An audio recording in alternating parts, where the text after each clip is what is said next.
New at 10, a knock at the door leads to a frightening encounter for a Metro East man. He was stunned, he just opened the door and here's somebody comes in. How he wound up in the trunk of his own car and what police say one woman has to do with it all. Another day in Ferguson, another top official out as Police Chief Tom Jackson resigns, but there are many now coming to his defense. A man left terrified after his encounter on a Metro bus. Why he says the bus driver is the one that has him living in fear. On News 4 at 10 right now. Live from KMOV, News 4 is covering breaking news. Right now in Ferguson, demonstrations and several arrests hours after the police chief resigned. You're taking a live look from in front of the Ferguson Police Department. Matt Cesney is live in the scene. He's telling us this is the largest gathering he's seen in Ferguson in several months. He'll have a live report coming up in just a few minutes. But first, we are following more breaking news tonight. 2 children shot, 1 killed in the streets of North St. Louis. The gunfire erupting tonight near West Florissant and Genevieve. News 4's Alexis Zotos has been live on scene since just after police were called. And Alexis, have police found the gunman? Sharon, they have not got anybody in custody yet right now. This is a scene that spreads multiple blocks. We're here at Vera and West Florissant, where you can see they have the street shut down. That's because they're still collecting evidence from what they're calling a rolling gun battle. A 5-year-old is dead tonight. A 15-year-old teenager and an elderly man also shot tonight. We are told they are in stable condition. Now, police tell me this all started near O'Fallon Park on the other side of 70 in West Florissant, and that's when police say this family was leaving the park in their minivan and another car opened fire. Take a listen to what police say happened next. A black SUV pulled alongside of him and started firing shots. As the father was trying to get away, he's driving west on West Florissant, and he was also armed with a gun. He fired back, and they exchanged gunfire while they were going down West Florissant. That's when that family was able to make it down to where police say is their residence on Genevieve, calling police there. Police, though, were also taking that 5-year-old, the 15-year-old, and the elderly man all to the hospital. Right now, though, that 5-year-old did not make it. Police still on scene. They are canvassing this neighborhood, trying to find witnesses and, again, evidence, as this scene did spread multiple blocks. As we get more information, we'll be sure to bring you it updated on KMOV.com and tomorrow on News 4 this morning. For now, live in North St. Louis, Alexis Zotos, News 4. First, it was a judge in Ferguson who stepped down. Then the city manager, who may have been spearheading dubious practices, resigned. Now Police Chief Tom Jackson is out amid pressure from the public and the federal government. The chief handing in his resignation this afternoon. And tonight, more demonstrations right outside the Ferguson PD. Matt Cesney, you were right there as the story unfolded this afternoon, and now as protesters have once again taken to the streets. Yeah, you're right, Sharon. The protesters are in the street. And in fact, as Steve mentioned, I told you guys earlier, this is perhaps the largest crowd we have seen out here in front of the Ferguson Police Department since the grand jury announcement, the days after the grand jury announcement back in November. We've seen at least 2 arrests so far by police as these demonstrators try to block South Florissant Road in front of the police department. We have seen police move in at least twice on this crowd, trying to move them out of the street, making an arrest and then retreating back. And every time they retreat back, the protesters come back in and fill the street, preventing any cars from coming in. As you mentioned about the announcement of the resignation, that's why everybody is out here tonight, the resignation of Chief Tom Jackson. Not many people saw this as a shock today. In fact, both his supporters and detractors tell me today they expected this to happen. But unlike the other top officials who are out here in Ferguson, some out here in the city do have mixed feelings about Jackson stepping down. So those were some of the differing opinions we heard during the daylight hours out here in Ferguson. Right now, I can tell you this crowd is very heated. They are shouting at police. They are getting right up in their faces. And a lot of people you speak to out here on South Florissant Road right now say they'd like to see this entire police department disbanded, not just the chief replaced. We're going to stay out here, continue to watch the situation as it develops. We'll have updates in this newscast if they warrant, and also on KMOV.com. We're live in Ferguson. Matt Cesney, News 4.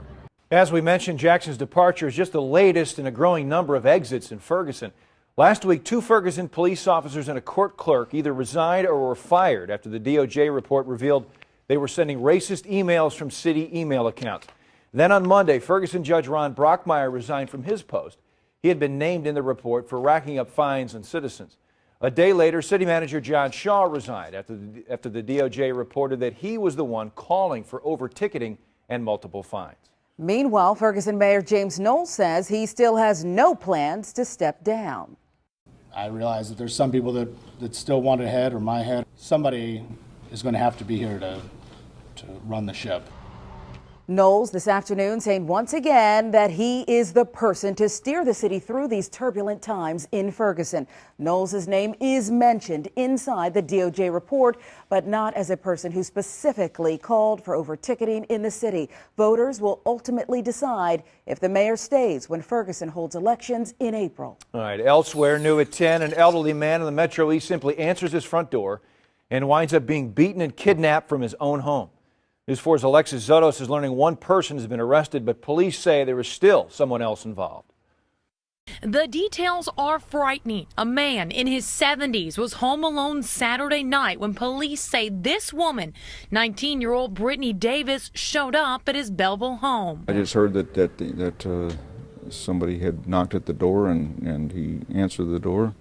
And I mean, at that time of night, he was asleep, so I guess he was stunned. You know, he just opened the door, and here's somebody comes in. That's when court documents say Davis attacked the man using a belt to tie his hands together and put him in the trunk of his own car. Police saying they do not believe she acted alone. Shocking. A neighbor telling me the victim was able to escape from the trunk a few blocks away.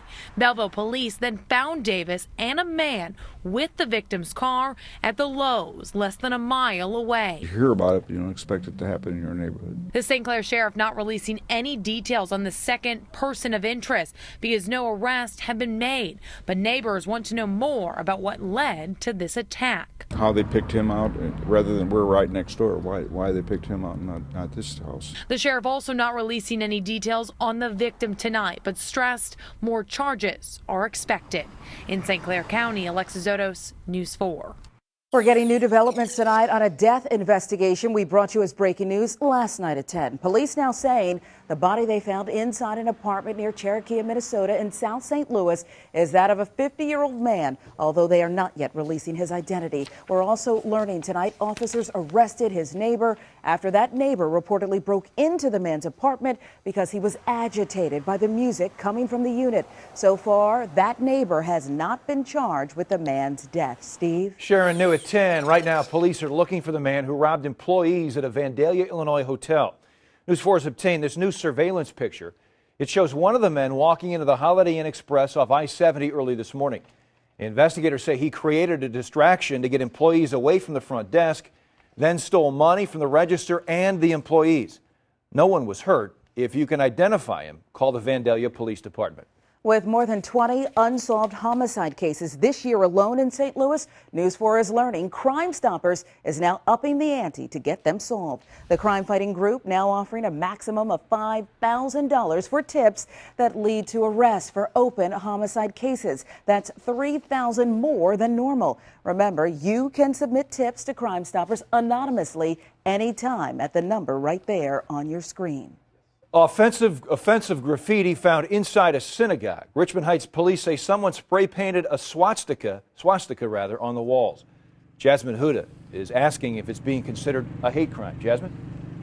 Well, Steve, from what I've been told by Richmond Heights police and the leaders of this congregation, this does not appear to be a hate crime. However, one thing is clear. Some teenagers could be in big trouble for trespassing as well as property damage. Jasmine Huda, News 4. Parents in Melville are fighting a plan tonight that would bring major cuts to the school district. Parents filled the Melville High School library as the district held a public meeting about a new budget plan. Under one version of that plan, as many as 45 teachers, they could be cut from the district. School bus service for students, that could also be on the chopping block. A final vote on the new budget is expected in May. Count on News 4 to let you know how it all plays out. That I shouldn't have to be afraid. I'm a 53-year-old veteran. I don't need to be afraid of the Metro bus drivers. And coming up here, why a confrontation with a Metro driver now has that man afraid to even get on the bus. Also had 3 people from St. Louis survive a plane crash, and it's where they landed that may have saved their lives. Tracking our chances for some more fog tonight, then one more warm day before the rain comes pouring in. I'll have the details on the timing of the soaker headed this way. Also ahead, why 2 Secret Service agents are now being investigated for something that may have happened on White House grounds. News 4 is back in 90 seconds. Now, Sharon Reed, Steve Savard, Chief Meteorologist Steve Templeton, and sports with Maurice Drummond. This is News 4 at 10. An angry Metro bus passenger telling his story only to News 4. He claims a Metro driver was out of line when he yelled and screamed at him on the bus. But things only getting worse from there. Julian Johnson live with how this is being handled. Julian. Sharon and Steve, I talked with Metro officials who say they are looking into this incident. They say they're going to use video and audio from the bus. The victim in this case says action needs to be taken because now he fears for his own safety. Galen Wright, Julian Johnson, News 4. New tonight, 2 veteran Secret Service agents are being investigated after a recent car crash at the White House complex. Secret Service officials saying tonight the investigation stems from a car accident last week. The Washington Post reporting the agents drove a government car into a security barrier near the White House after a night of drinking. The investigation now in the hands of the Homeland Security Department. 3 people from St. Louis are alive tonight after surviving a plane crash in central Missouri. The group was heading back to St. Louis when the single-engine plane plummeted into a lake in Osage Beach. The 3 people on board were able to make it out of the plane on their own and were later rescued by boat. They were not seriously hurt. The FAA is now investigating the crash. Right now, recovery efforts are underway for some of the bodies of the 11 military members who were killed in a helicopter crash in Florida. A military spokesman saying tonight the 7 Marines and 4 Army members died when the crash happened during a training exercise late last night. The troops were stationed in Camp Lejeune, North Carolina. Military officials believe foggy conditions may have played a role in the crash. They say anything can happen on live TV, and a news crew learned that the hard way. Hey, we're being mugged. We're being mugged. You heard him right. He's being mugged. The South African reporter was waiting to go live when 2 men showed up, reportedly with a gun, and allegedly robbed him and his photographer. The camera was still rolling, as you hear, and the reporter let everyone know what was going on.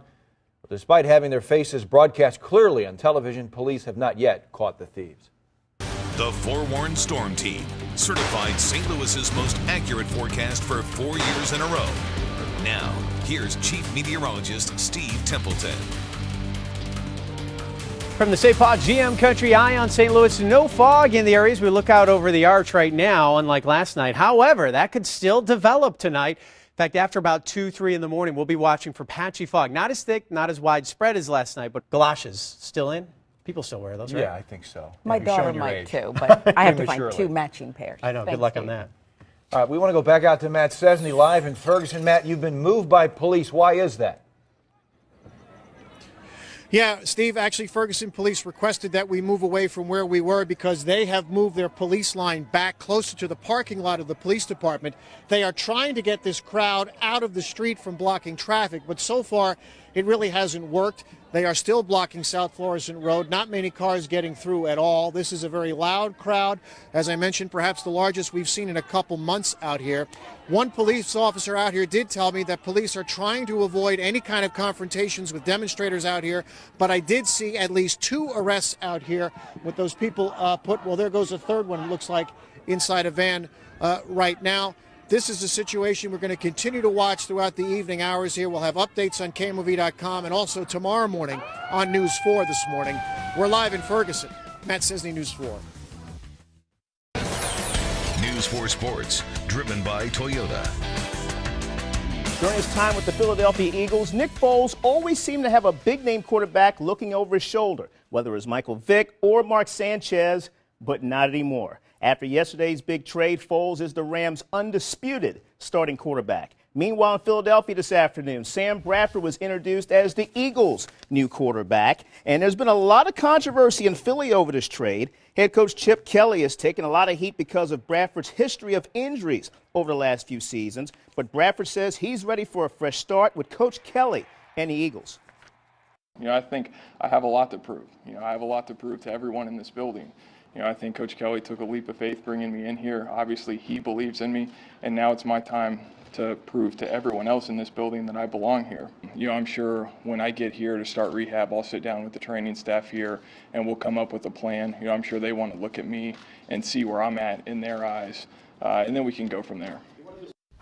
One of Bradford's former targets, tight end Lance Kendricks, re-signed with the Rams today. Terms of the deal were not announced. Kendrick enters his 5th season after scoring a career-high 5 touchdowns last season. The SEC tournament is underway in Nashville. Now, for a disastrous regular season, Mizzou was looking to do some damage tonight against South Carolina. Tigers coming in as the 14th seed, taking on the Gamecocks, the 11th, naming right. For a deep 3, cuts the lead down to 10. Tigers trailed by 6 at the half. Second half, Keith Schamberger lets it fly. Count the 3. Right now, it's 59-51. South Carolina leading Mizzou late in the second half. SLU taking on Duquesne in the A-10 tournament. Watch Ash Yakubu working down low, gets the bucket right there, but SLU could not pull off a win. Jeremiah Jones, bucket and the foul. 61-55, SLU's season ends at the A-10 tournament. The Cards took on the Braves this afternoon, and the young lefty Marco Gonzalez shutting down Atlanta